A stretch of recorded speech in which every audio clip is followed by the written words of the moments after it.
Good morning, everyone. I'm Riley King, and welcome to this Wednesday morning edition of the Riley King Newscast, right here on the Riley King Network. It is Wednesday, March 10, 2021. Let's begin this morning edition of the Riley King Newscast, right here on the Riley King Network. First up, let's take a look at your COVID-19 numbers in New Hampshire. And here's a look at those COVID-19 numbers here in New Hampshire for all of you.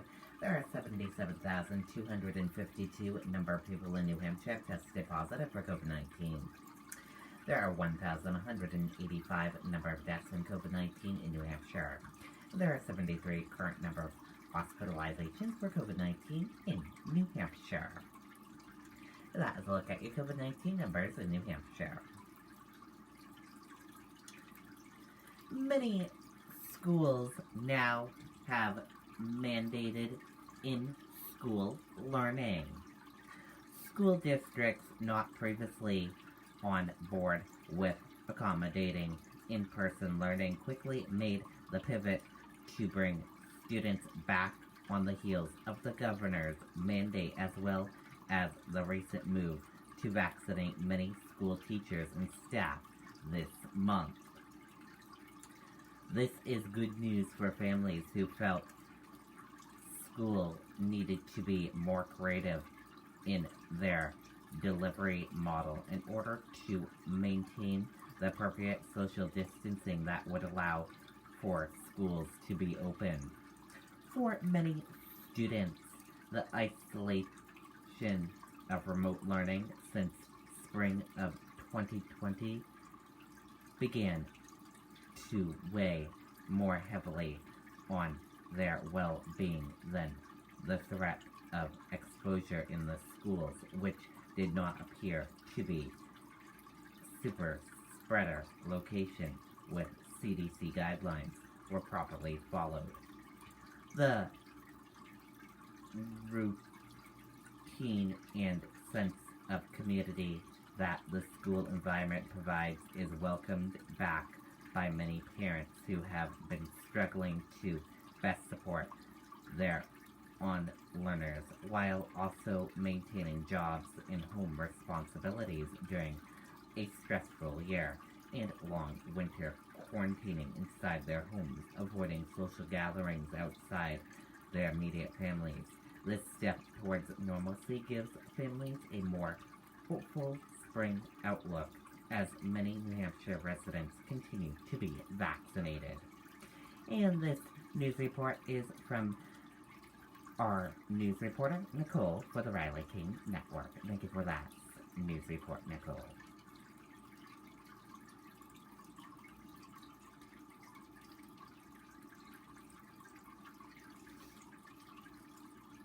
Manchester School District launches testing pilot preparing to vaccinate 1,200 staffers. Let's take a listen to that video from WMUR News 9, Mike Cronin.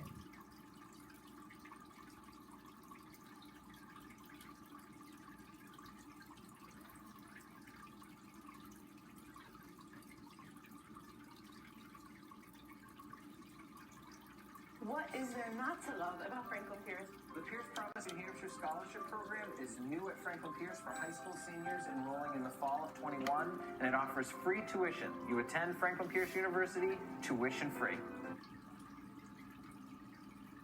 The state's largest school district is making strides towards in-person learning. Manchester officials say vaccines and additional testing will mean more students in classrooms. So we are thrilled. We are really happy to be at this place. Next week, Manchester schools will start a 2-week testing program to identify asymptomatic teachers. It's voluntary. They'll use self-swab kits from UNH Manchester, and if positive, they'll take a PCR test. We have a system to manage any positives or quarantines in the district. So this is really that third spoke to identify any asymptomatic cases that we might have in our buildings. The district is one of the state's first to vaccinate staff. On Friday and Saturday, 1,200 appointments are booked at an undisclosed location. We have a series of stations built across the gym of the location to make sure we can keep moving everybody through. Roughly 800 staff members won't be getting a shot, though there will be future chances. We know that some people are looking for a certain brand. We understand that, and we know that some doctors have given some guidance around which to look for. So we're being highly respectful. It's their call. Mayor Joyce Craig says in-person learning will be a focus of tomorrow night's school board meeting. Now that testing and the vaccines are just another layer on there, we all want to get everybody back to school as soon as possible, and this is going to help us. And on that testing pilot, it could be extended if there's enough interest, but cost will also be a consideration as each kit is $30. Reporting live, Mike Cronin, WMUR News. Okay, and there you go on that video and that report.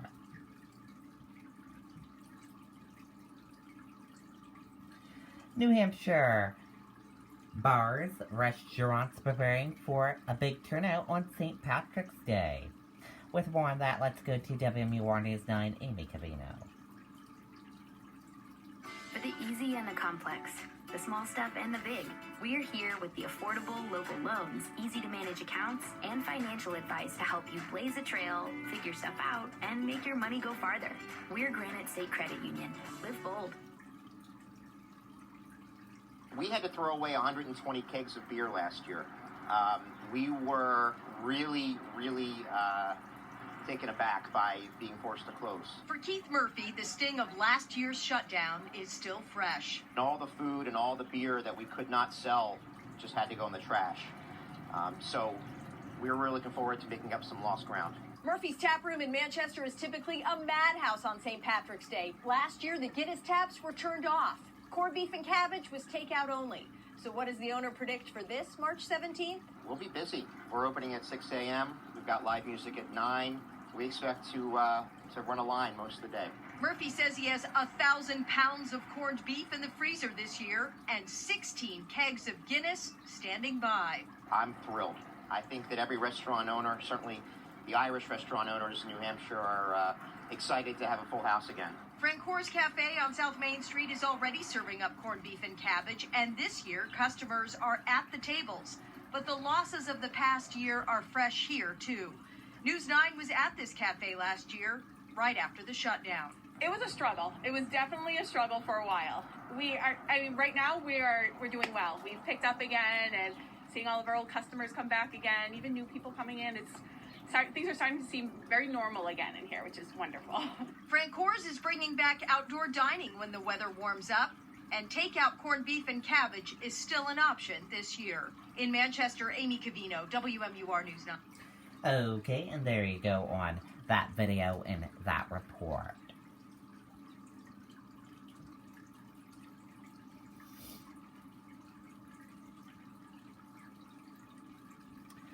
Spotting the difference between symptoms of seasonal allergies and COVID-19. Let's take a listen to that video from WMUR News 9.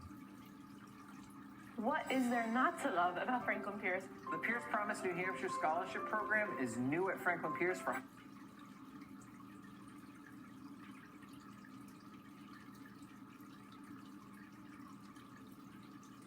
For some, springtime allergens bring on a list of symptoms: sneezing, nasal congestion, and red, itchy eyes. Let's talk about the differences between seasonal allergies and COVID. I know people are going to be, hyper aware if they get a sniffle, and I don't blame them because this pandemic's been ongoing for a year. Primary care providers say most COVID symptoms like fever, chills, vomiting, and loss of taste or smell will not happen with seasonal allergies. Some people with COVID have GI symptoms, meaning gastrointestinal symptoms, nausea, vomiting, diarrhea, abdominal pain. That's not going to happen with seasonal allergies. However, some classic allergy symptoms like headaches, congestion, and red eyes could also happen with COVID-19. To avoid confusion, physicians recommend starting allergy medication now. Basically, if you know that you have allergies, particularly around this time of year, you want to get ahead of them. You want to start taking a medication daily. It's also a good idea to ask your doctor for documentation about allergy history in case a conversation is needed about symptoms with an employer. Stop, take a deep breath, and think, have I had these before? If it wasn't COVID, is this what I usually go through every spring or every fall? Doctors say people should call and discuss any symptoms that may be confusing to see if a COVID test and a quarantine may be needed. Reporting in Manchester, Kristen Carosa, WMUR News Now. Okay, and there you go on that video and that report.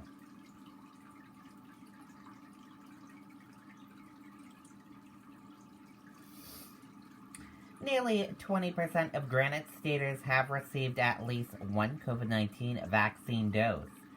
The pace of vaccination increases as more doses shipped to New Hampshire. Let's take a listen to that video from WMUR News 9.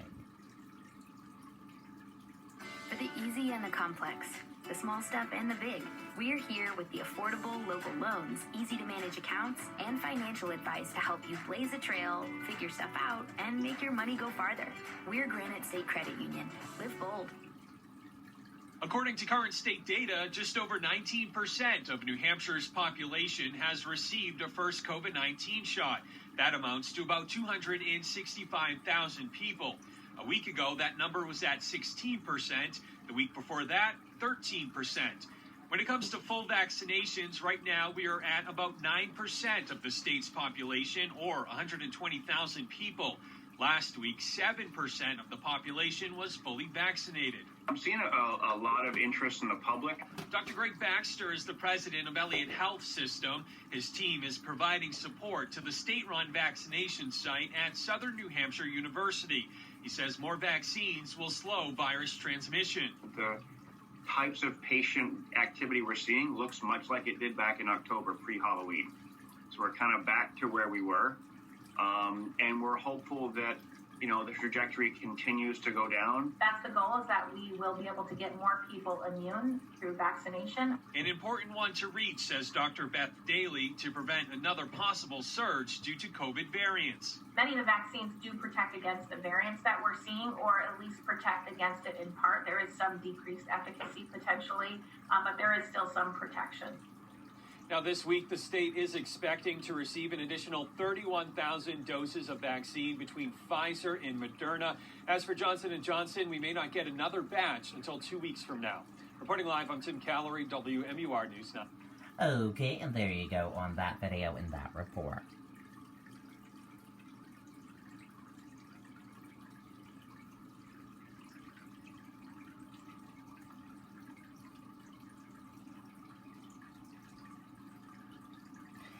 FBI releases new images of Capitol riot pipe bomb suspect. Let's take a listen to that video from ABC News. Okay guys, Microsoft Surface Pro 7 MacBook Pro. Surface comes with the pen and touchscreen. I gave it this little bar, but just give me a whole touchscreen. Surface Pro has a detachable keyboard. Then there's the price. Yeah. Good evening, and it's great to have you with us here on a Tuesday night. We have several developing stories, news on one of the vaccines here in the U.S. and how it's doing against a key variant. But we are going to begin tonight with those new images from the FBI late today, from the night before the attack on the Capitol. They need the public's help as they now hunt for the suspect who left pipe bombs at the offices of the Republican National Committee and the Democratic National Committee the night before the riot. In fact, take a look tonight. The FBI releasing several surveillance clips. One showing the suspect in a residential neighborhood carrying a backpack. In another video, the suspect is seen sitting on a bench in front of the DNC, where the first pipe bomb was reportedly placed under a bush right near that bench. A third video, the person is seen walking in front of the Capitol Hill Club, which is next to the RNC. The FBI also issuing still photos tonight, including a distinct one of a Nike shoe and images of the devices and the kitchen timer they believe was used to make them. Our Chief Justice correspondent Pierre Thomas leading us off tonight with late reporting from Washington. Tonight, the FBI releasing new video of the person suspected of planning those pipe bombs the night before the Capitol riot. The FBI officially confirming those pipe bombs placed at the Democratic and Republican National Committee headquarters could kill. These pipe bombs were viable devices that could have been detonated, resulting in serious injury or death. The video offering specific detail on the suspect's movements. At 7:40, the suspect seen walking along this residential street. Investigators interested in their somewhat unusual gait. Moments later, a person walking a dog passes by. By 7:52, the suspect has made it to the DNC headquarters. The suspect sits on a bench and appears to fumble with that backpack.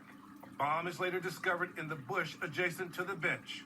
At 8:14, the same suspect walking down an alley next to the RNC headquarters.